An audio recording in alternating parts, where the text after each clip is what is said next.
Good afternoon, everyone. Thank you for taking time out of your day to join us for our second Mental Health Minute. I'm so glad you could make it. So we're going to jump into the presentation in just a second here, but I'll just cover a little housekeeping first.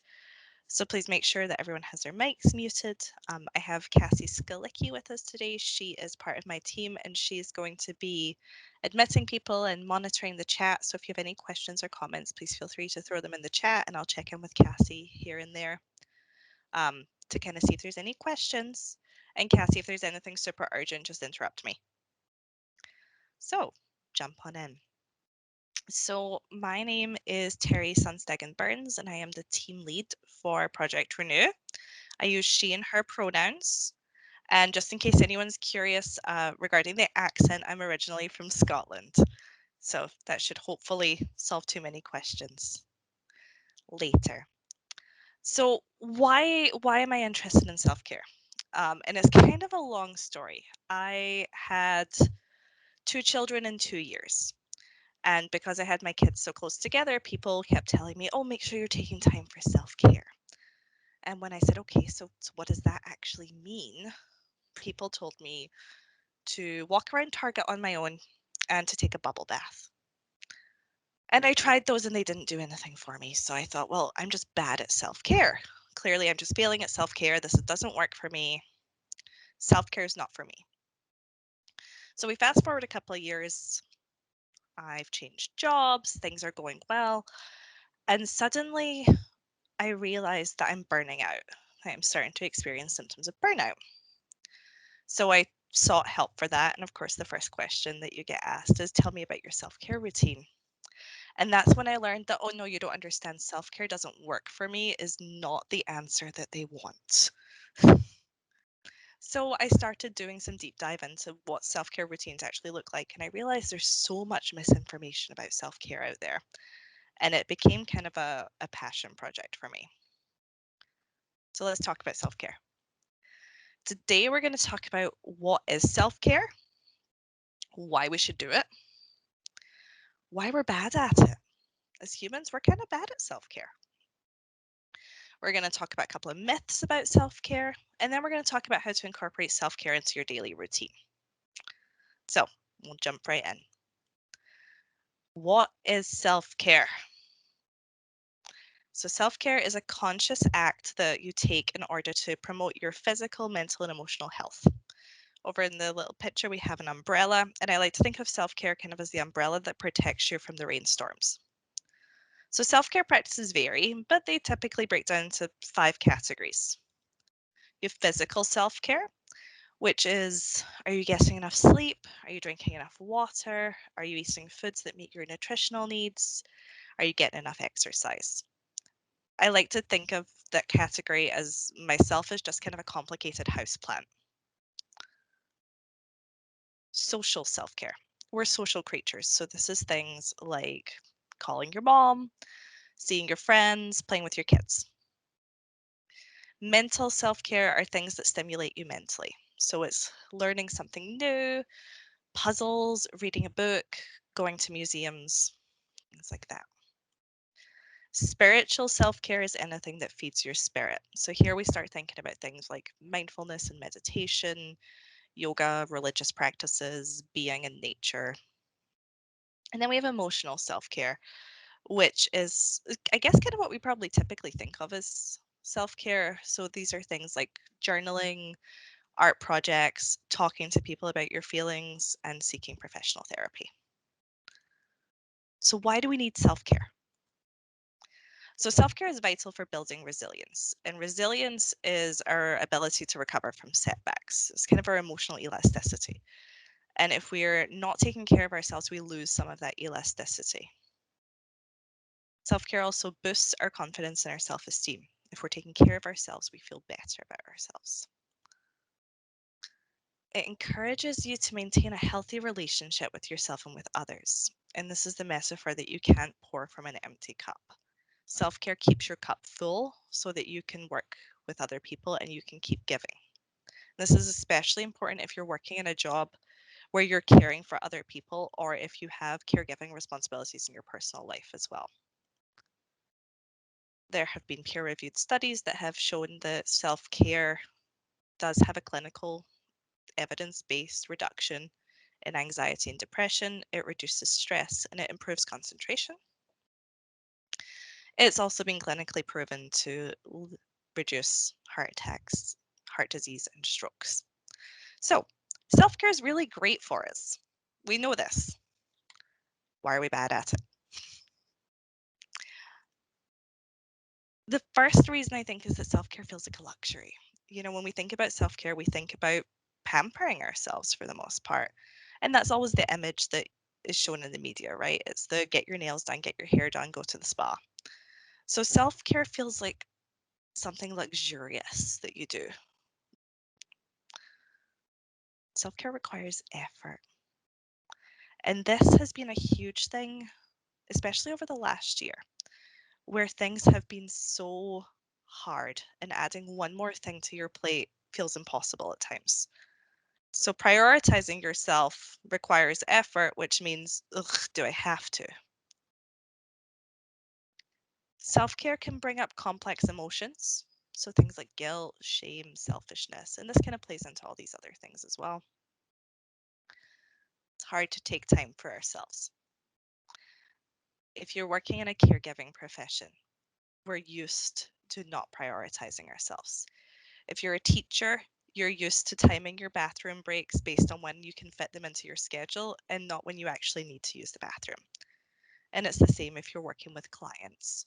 We're used to working around other people's schedules. So when we do take time to prioritize ourselves, it feels wrong. Because like I said, they should have called me, and they even admitted they should have called me, and they didn't. Can we make sure our mics are muted? So, but okay, Pam, well, that explains it. So I just kind of just, like I said, it's just, we're going to have to be basically know Terry, from can you each. please mute your mic?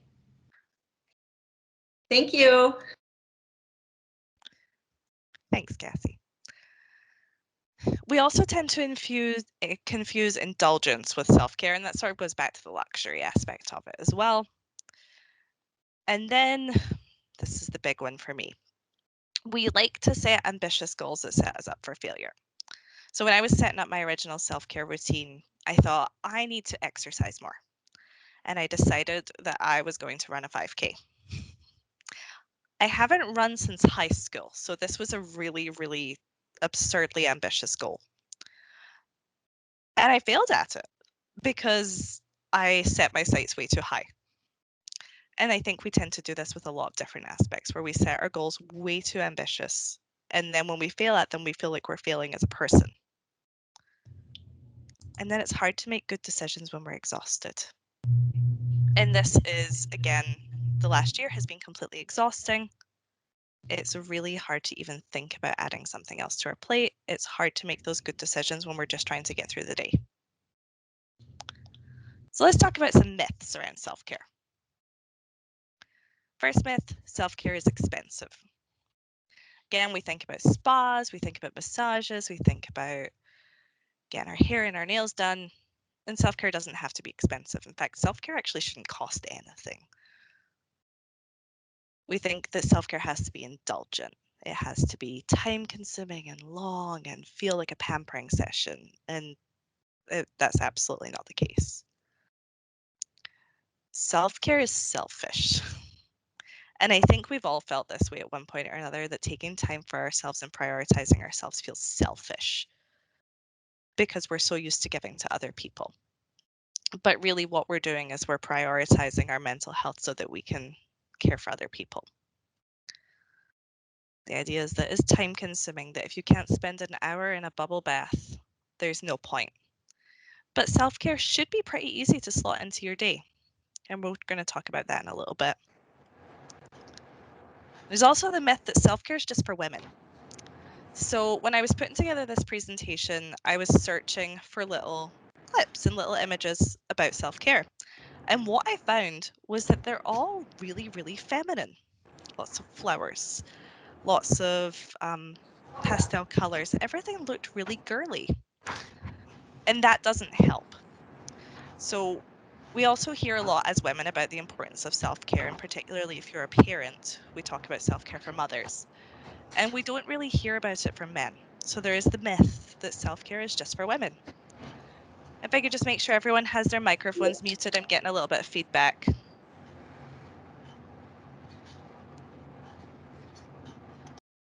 Thank you. We also have the myth that self-care is all or nothing, that if you can't add 8 different aspects of self-care into your life, there's no point in doing any of it. And then the idea that everyone benefits from the same thing. So when I needed help finding my self-care, the only things people told me were bubble baths and Target. They did nothing for me. And no one really seemed to have any great ideas on other things I could try. Now, this was a couple of years ago. We weren't talking so much about the importance of self-care, but there's still the idea that something that works for one person is going to work for everyone, and that's absolutely not true. And then there's the myth that self-care is a nice little extra that if you slot it into your day, that's wonderful. And not that self-care is something that is absolutely crucial for keeping you balanced as a person. And then there's also the idea that anything you enjoy can be self-care. So let's talk about that. Let's talk about what is not self-care. So when I started researching what isn't self-care, I'll be entirely honest, I felt completely called out. So not everything you enjoy is self-care. Self-care should refuel you, not take away from you. Social media is not self-care. Now, maybe social media refuels you, and if it does, I would love to hear from you because I have questions. Especially if you're reading the comments on social media, it really does drain you. I was really disappointed in this one. Binging TV shows and podcasts is not self-care. So here I thought that listening to 3 hours of murder podcasts at night was self-care. It's not, apparently. So that was a disappointment. Consumerism is not self-care. In particular for women, I think we're given this idea that shopping is the answer to everything. And shopping is not self-care, unfortunately. Running errands is not self-care, it's keeping your household running. Eating and drinking indulgent foods is not self-care, and expensive vacations and outings. So here's the thing, none of these are bad. Social media helps us stay connected to our friends and family. Binging TV shows and podcasts is good for us in moderation. Occasionally we have to buy things and we have to run errands. Eating a piece of chocolate cake feels great, and vacations and outings help us build memories. These are all good things. They're just not self-care. So what is self-care? And I have some examples here, so I'm just going to call out a few of them. Mindfulness is a really great aspect of self-care. Make a list of 3 good things in your life. Now, this is gratitude, and gratitude is really great emotional self-care. And I like to do this on days where things are just not working out the way I want them to. So I make a list of 3 good things that are happening in my life, and it helps me reframe it. Breathing exercises, of course, are wonderful. Positive affirmations, they feel really cheesy at first, but they're great. Play. We forget how important play is as we move into adulthood. And I have a really great story about this. So, where I live, there is a park right across the street from me. And when I take my children to daycare in the morning, there is a couple of little older retired ladies that like to go for walks in the morning. And every so often, 7:30 in the morning, I see them swinging on the swings in the playground. And they look like they're having the best time. And they've figured out that play is important in keeping us young and keeping us healthy. And we don't play nearly enough when we're adults. So whether it's card games, swinging in the playground, coloring, play is an incredible aspect of self-care. Meditation, enjoying silence, saying no and setting boundaries. These are all really great aspects of self-care. So how do you incorporate it? What does that actually look like? So first of all, find out what makes you feel centered. So make a list of things that fill your cup or that replenish you. And what I'll caution is that That's not necessarily a list of things that make you happy. And sometimes there's overlap, but things that make me happy don't necessarily replenish you. My 3 hours of murder podcast make me happy. They don't fill my soul. Then brainstorm how you can incorporate those things into your daily life. You kind of know what your routine looks like, you know what your day looks like. So figuring out where you can slot those in is an important thing. Excuse me, I have a tickle in my throat. Oh, I didn't mute myself. Sorry about that. Then make small changes to your day. You can make small changes in your life. We know that big changes don't tend to stick. I think we've all made a New Year's resolution that we've abandoned by February 1st. Excuse me.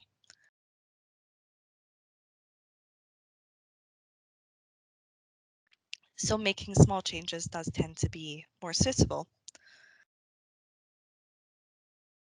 I apologize, I have terrible seasonal allergies.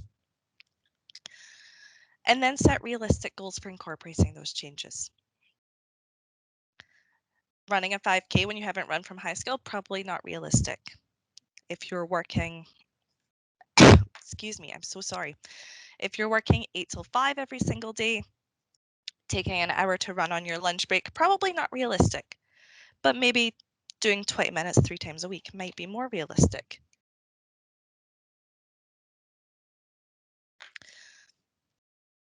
And then after 7 days, evaluate how things are going. Are things working for you? And if they're not, you can change them. And then you adjust and tweak your approach as you go. So let's talk about what that actually looks like in practice. And I'm just going to pause here for a second. Cassie, is there any comments or questions that I need to address? I have not seen. Oh, hold on. Okay, no, I'm not. Okay. All right, I'm going to dive into a case study. So we're going to talk about how I structured my self-care routine. And before we do that, I have a statement of privilege. I work from home. I have a flexible schedule. I live in a single family home that gives me access to the outdoors, and I live with other people. So I'm aware that there's a huge element of privilege here in my ability to structure my self-care routine. This is not an example of what everyone should be doing. It's just kind of how I structured mine. So first of all, I kind of identified the trigger spots in my day and then used those as a framework. And I identified 3 spots that were tough spots in my day. First is early mornings, the rush of getting my kids ready, getting them out the door to daycare, and then starting work made me feel really stressed and really rushed. I tend to hit a slump around 3 p.m. where I'm tired. And if everyone could just make sure their mics are muted, please.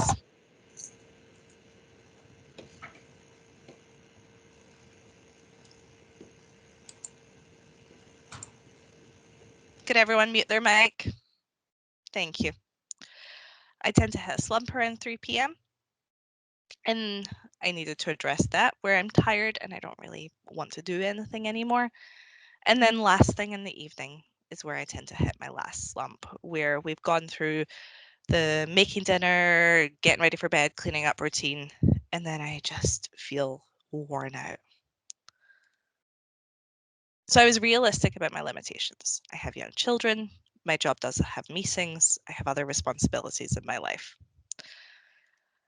And then I identified things that I could easily slot into my everyday life because I knew that anything that required too much commitment wasn't going to happen.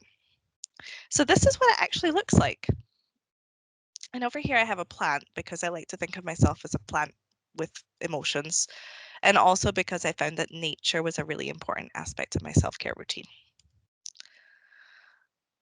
So I get dressed every single morning. I love working from home. I had never really done it before the pandemic and I love it. But what I found was when I was existing in pajamas all day, every day, it wasn't doing my mental health any favors at all. So getting dressed every single morning helps me get my head around the fact that I need to do things. We shifted our morning routine back by 10 minutes. So I take my children to daycare 10 minutes earlier. And then when I get home, I take 10 minutes and I sit and I drink my coffee in silence. I don't look at my phone, I don't play music, I don't watch anything on television.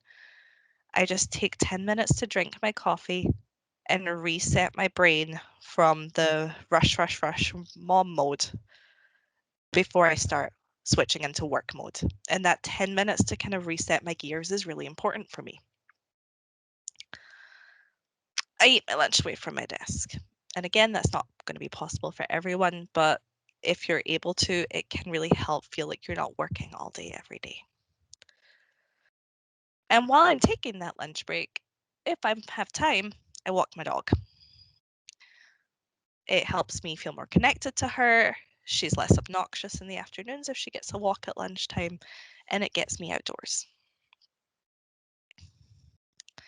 So I know consumerism is bad. I bought a really great water bottle, and now I drink a lot more water. And what I learned was that I am apparently so lazy that if I don't have a straw, I don't drink enough water. So I bought a really great water bottle that keeps my water cold. It has a straw, and I pretty much doubled or tripled my water intake, which, interestingly enough, has had a really positive benefit. And at 3 p.m., when I hit my 3 p.m. slump, I go outdoors. And that's 2 or 3 minutes because I'm normally slotting it between meetings. And in the summer, I have a vegetable garden. That means that I spend 2 minutes picking weeds. And in the winter, I stand outside for 2 minutes until I feel like I'm going to get frostbite on my face. But just 2 minutes of breathing fresh air and feeling the wind wakes me up and makes me able to switch back into work mode a little easier. After dinner, I play with my kids. And that sounds really simple, but what it actually meant in practice is that I leave my kitchen a mess. And there's normally errands that we have to run, and I don't do them. And it felt wrong. But what I found was that spending 45 minutes playing with my kids right after dinner is the best thing for all of our mental health. And then I listen to a meditation on my mindfulness app right before I go to bed. Normally about a 10-minute meditation, doesn't take very long. And the mindfulness apps I usually recommend are Calm and Headspace. I like Headspace best personally, but they're both great. And that helps me switch out into the busy, busy, busy feeling. And bedtime is now a reasonable hour because I was going to bed way too late and not getting nearly enough sleep. So what you can kind of see here, nothing really takes all that long. Nothing costs money other than that really great water bottle, but doesn't have an ongoing cost. And it's easy to find those little gaps in your day if you really think about your day and figure out what you can slot into the time that allows there. So in summary, self-care is so important for us. We know it's important for our mental health, for our physical health, for our emotional health, and for our relationships. Self-care should be a part of everybody's day. Simple and brief things do make a huge difference into how well you're taking care of yourself. Self-care is individual and for everybody. So what works for you might not work for me. Cassie's self-care routine probably looks completely different from mine. And that's a good thing because it's all about what works for you as a person, but that means that everyone can do it. And you deserve to prioritize yourself. You deserve self-care. So does anyone have any questions?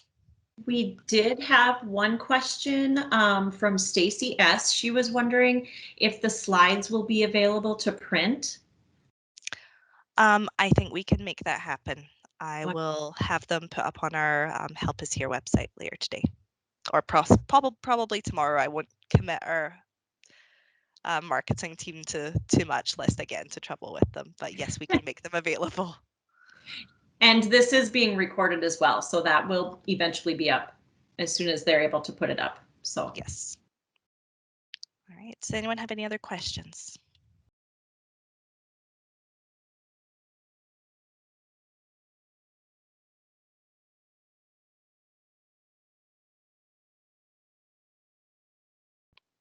All right. Well, actually, if anyone was wondering, since you called me out on my self-care routine, two things that I do that I started doing. One of them is I smile at myself in the mirror every day, a couple times a day. Just smile because that's contagious. And the other thing I started doing is I sit down to eat. If, I mean, I just usually would stand and fill my face and run off and do the next thing, but I take my time to sit and eat. So those are two things that I've added into my world that have helped a lot.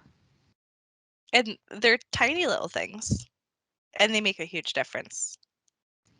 Mhm. All right. Well, if no one has any other questions or any comments, I hope you have a wonderful rest of your day. Thank you for joining us on this chilly Wednesday. Unfortunately, we're not quite as warm as we were yesterday. I hope you have a wonderful rest of your day and thank you for joining us.